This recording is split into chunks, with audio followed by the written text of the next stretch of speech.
Show. I'm your host, Fimi Jalen. This is a very special episode. As you know, there is a growing debate in the Arctic about the claims for territory. Here to speak on those issues, please welcome the USA! We bring the boom! That's what we do. We bring the boom. We bring the boom to you. Good to have you here. Thanks for having me on the show, Fimi. It's an honor to have you here. As everyone here knows, there was a heated debate for the sovereignty of the Arctic. Let me know what's your opinion on the matter. Well, it's an honor to be on the show. The Arctic is very valuable, as you already know. What makes the Arctic so valuable, though, is the natural resources and the key trade routes that it offers. Now, the USA has great potential with the Arctic through shipping and transportation. On top of that, there is a huge capacity for expansion based on the amount of natural resources that the Arctic gives. Wow, that is a very insightful answer. I'm impressed with the logic you provided, but do you mind expanding a little bit on your trading? I'm very interested in that. Yes, of course. You see, the U.S. is the second largest nation in the world behind China for transportation, with just over 7 trillion imports and exports of goods and services. We have relations with over 200 countries, territories, and regional associations around the globe, with Russia being the U.S.'s only and biggest threat. Very interesting. I interviewed Russia, and they jumped right into a militaristic approach. How would you handle Russia if they got out of hand? Well, Femi, it's no secret that Russia is weak, right? U.S. is the most powerful and largest military in the world, all right? So, Great point.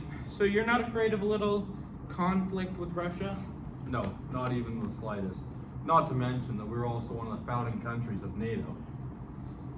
Great point. Outnumbering Russia would lead to a swift victory for you and your allies. So we also have Norway mentioning the Sami people. Does the U.S. have any indigenous ties to the Arctic? Great question. It's actually funny you asked that because I was just going to tell you, the indigenous people of Alaska, how great ties they have with the Arctic. The indigenous people really rely on sustaining hunting and fishing. The great ancestors of the Inuit people actually used to hunt whales for food and resources like bone to make tools and weapons like a balin, which is used to make nets. It's a great point. I never knew how much the indigenous people relied on the Arctic's resources that are provided to them. It sounds like if they lose the Arctic, they would lose a large part of their culture. How would you deal with the people of Denmark and Norway if they try to intervene when you taking control of the Arctic? Well, Mr. Jalen, it simply comes down to our military. We have spent almost $1 trillion on our military, and I think it's fair to say, if we spent that much money on our military, might as well use it. That's a great point, man. Great point. I personally would nuke the absolute hell out of them, because realistically, what would they do if I did that?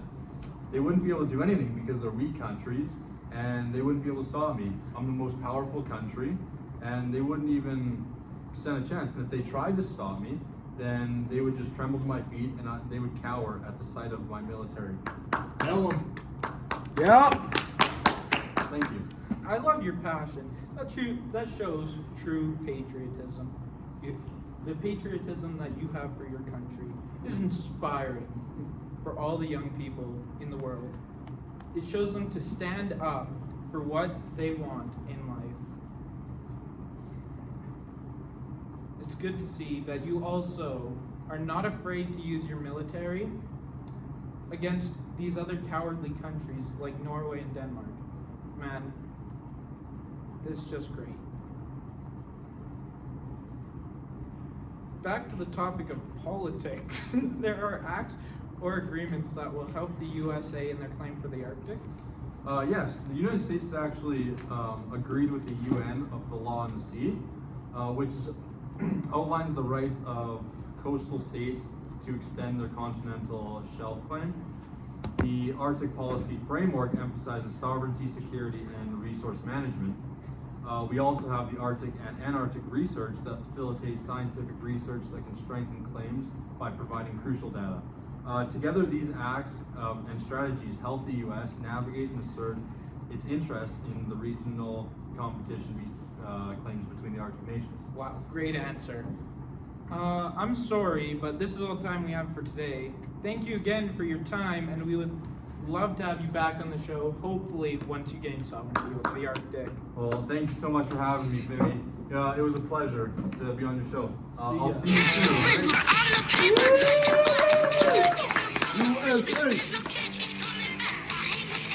All right, guys, that was a great show. Man, really interesting guests here. Like, it was just great to have him on. Signing off, it's Femi Jowlin.